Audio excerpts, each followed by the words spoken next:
नमस्ते बच्चों, easy maths channel by Rajeshwari में आपका स्वागत है। आज हम पढ़ेंगे हिंदी विषय। आपकी पाठ्य पुस्तक मुस्कान का जो पहली कविता है बादल, आज हम उसके बारे में पढ़ेंगे। आप बादल के बारे में तो जानते होंगे ना। बादल क्या करते हैं? वर्षा करते हैं, और वर्षा में आप लोगों को खेलने में बड़ा मजा आता है। तो आज हम बादल कविता के बारे में पढ़ेंगे। तो आइए हम शुरू करते हैं। नमस्ते बच्चों, ये आपकी पाठ्य पुस्तक मुस्कान है और ये प्रथम भाषा की पुस्तक है, प्रथम भाषा हिंदी। इस पुस्तक में पहली कविता है बादल। तो आज हम बादल कविता के बारे में पढ़ने वाले हैं।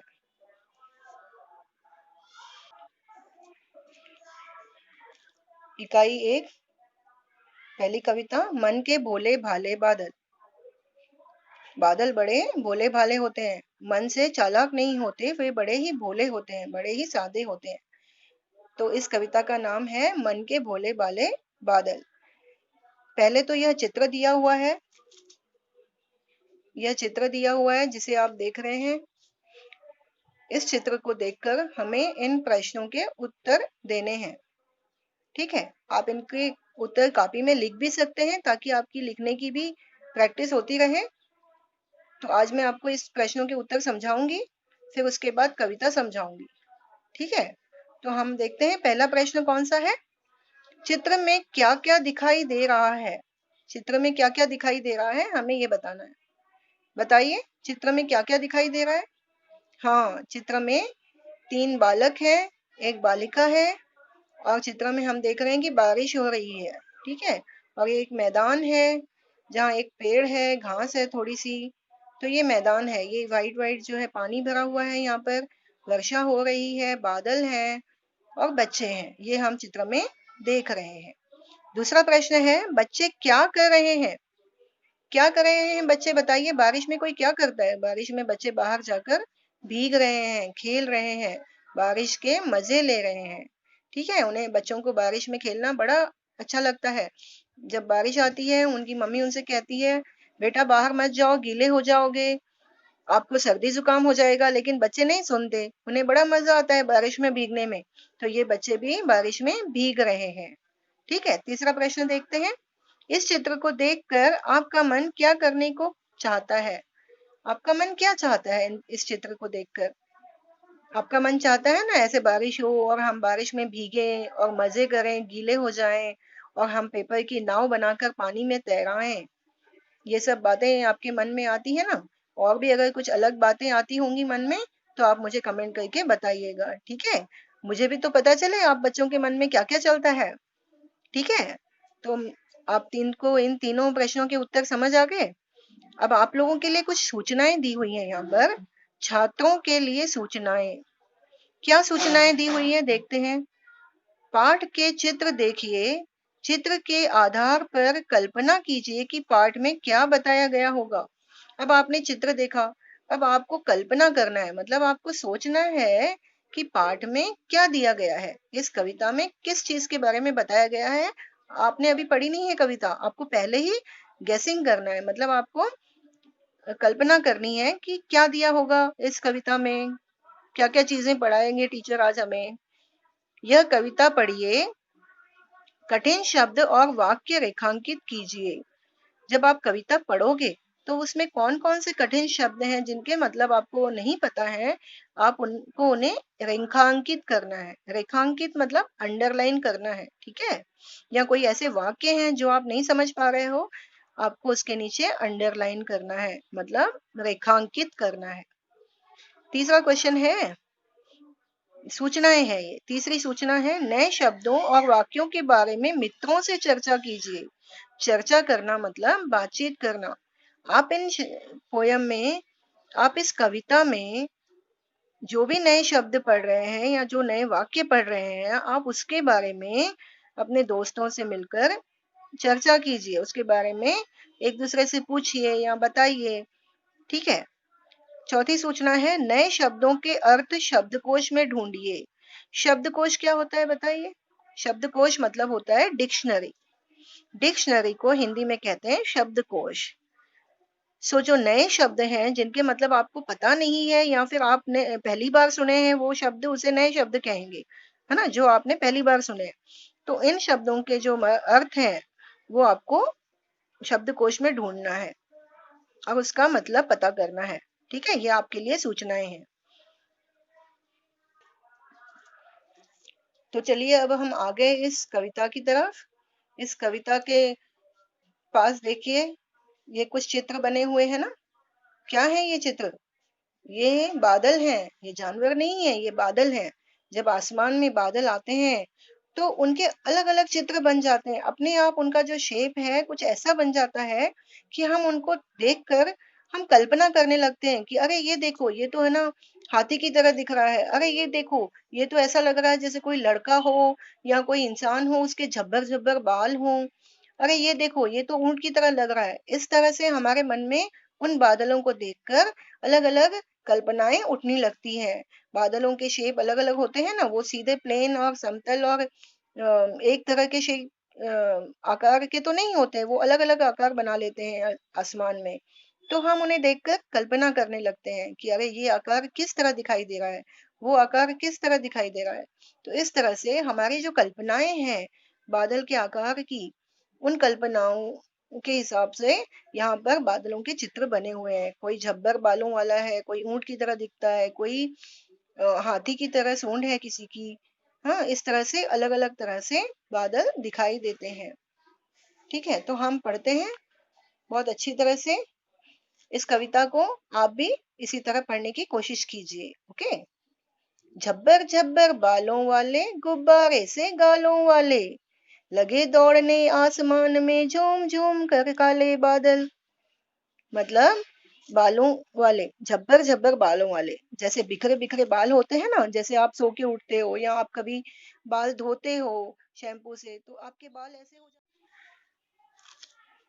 तो आप कभी शैम्पू से बाल धोते हो तो आपके बाल कैसे हो जाते हैं? खुले खुले से, ऐसे भूत की तरह बिखरे बिखरे से हो जाते हैं। तो इस बिखरे बिखरे बाल कैसे लगते हैं? झब्बर झब्बर। ओके। गुब्बारे से गालों वाले, और गाल जो होते हैं कैसे होते हैं? कुछ बच्चे बहुत ही क्यूट से होते हैं, मोटे से होते हैं, उनके गाल कैसे मोटे मोटे लगते हैं। हाँ, ऐसे गुब्बारे की तरह फूले फूले लगते हैं गाल। तो उसी तरह इन बादलों के गाल भी फूले फूले से मोटे मोटे गुब्बारे जैसे लगते हैं। लगे दौड़ने आसमान में झूम झूम कर काले बादल। जब काले बादल आते हैं, काले बादल क्यों कहा गया है?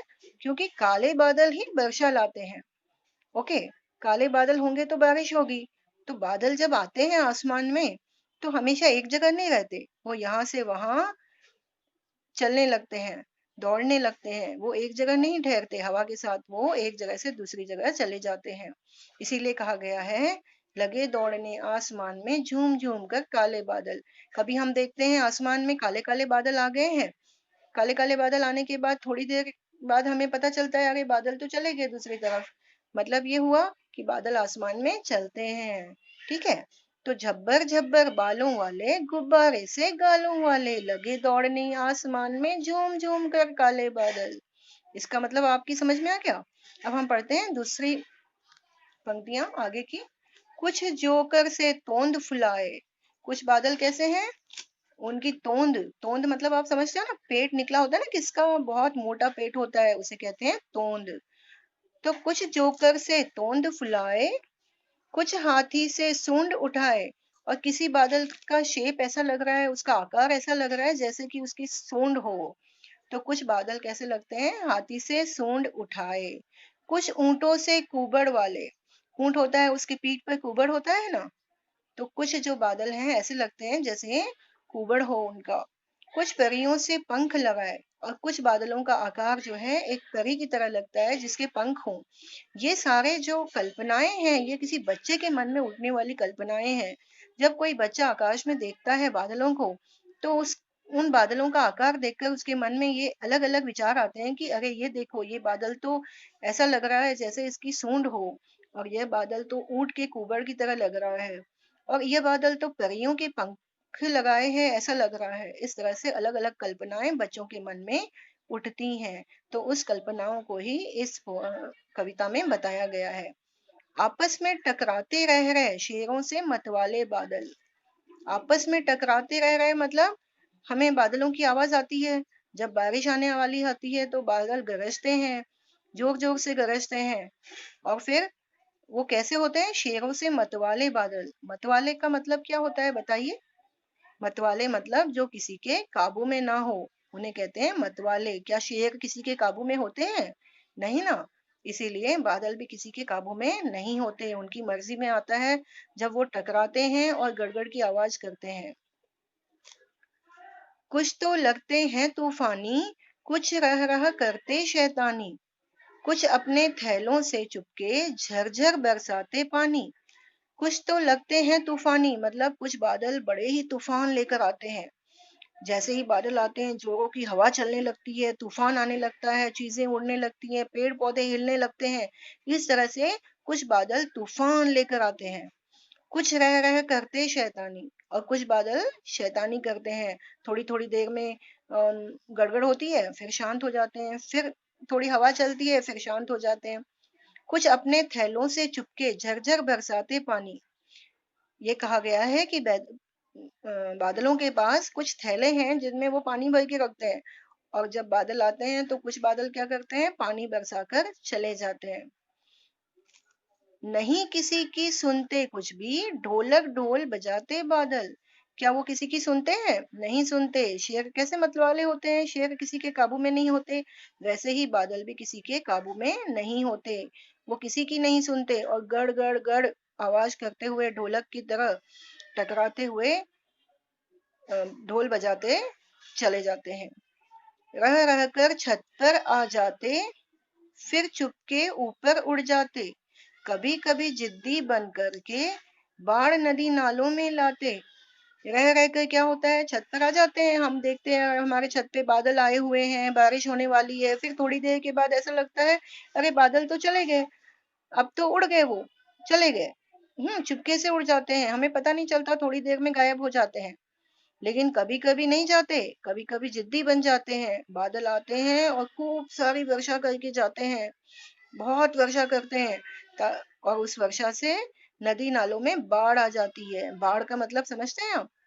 बाढ़ मतलब होता है नदी में पानी बहुत ज्यादा आ जाता है ना, तो वो आसपास की जगहों में, आसपास की गांवों में भी आ जाता है।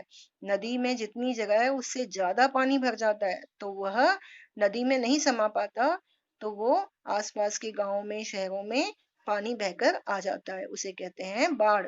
और इससे काफी नुकसान होता है, लोगों के घरों में बाढ़ आ जाती है, लोगों के घरों में पानी आ जाता है। हाँ, लोग जगह छोड़कर चले जाते हैं दूसरी जगह, बड़ा नुकसान होता है लोगों का। इसलिए बाढ़ जो है बहुत खतरनाक होती है। तो कभी कभी बादल इतने जिद्दी बन जाते हैं कि वो बाढ़ ला लेते हैं नदी नालों में। ठीक है, अब आगे की पंक्ति पढ़ते हैं। फिर भी लगते बहुत भले हैं मन के भोले भाले बादल। लेकिन फिर भी हम सबको बादल बहुत पसंद हैं, क्योंकि बादल आते ही हम सोचते हैं अरे अब तो बारिश आएगी, अब तो मजा आएगा, हम खूब मजे करेंगे बारिश में, स्कूल की छुट्टी मिलेगी। पहले तो ये मजा आता है आप लोगों को कि आज बारिश है, बहुत ज्यादा बारिश हुई तो स्कूल की छुट्टी मिल जाएगी। अगर थोड़ी कम बारिश हुई तो हम भीगते भीगते स्कूल जाएंगे, पढ़ाई कम होगी, और जो है हम खूब मजे करेंगे। ऐसा मन में आता है ना आपके? इसीलिए फिर भी हमें लगते बहुत भले हैं मन के भोले भाले बादल। फिर भी हमें मन के भोले भाले बादल बहुत भले लगते हैं। ये मन के बहुत भोले भाले होते हैं, बच्चों को खुश करते हैं क्योंकि वो वर्षा की चेतावनी देते हैं। तो बच्चों को बड़ा मजा आता है बारिश में। इस तरह से यह कविता दी गई है। इस कविता में बच्चों के मन की कल्पना बताई गई है कि किस तरह से बादलों का आकार बनता है आसमान में, और बच्चे उन्हें देखकर खुश होते हैं और कल्पना करते हैं कि इन बादलों का आकार किस तरह दिखता है। तो मेरे ख्याल से आप लोगों को ये कविता बहुत अच्छी तरह से समझ में आ गई होगी। इस कविता को किसने लिखा है बता सकते हैं आप? हाँ, देखिए नीचे लिखा है ना नाम, कल्पनाथ सिंह। इस कविता को लिखने वाले कौन हैं? कल्पनाथ सिंह। ठीक है, किसने लिखी है ये कविता? उनका नाम आप लिखकर अभ्यास करेंगे कि कल्पनाथ सिंह कैसे लिखते हैं। ठीक है, तो आप सबको ये कविता समझ आ गई। अब इस कविता को पढ़ने की कोशिश कीजिए और इस कविता को आप अपनी कॉपी में लिखिए और इन बादलों के चित्र बनाइए। ठीक है, तो हम चलते हैं। Bye bye.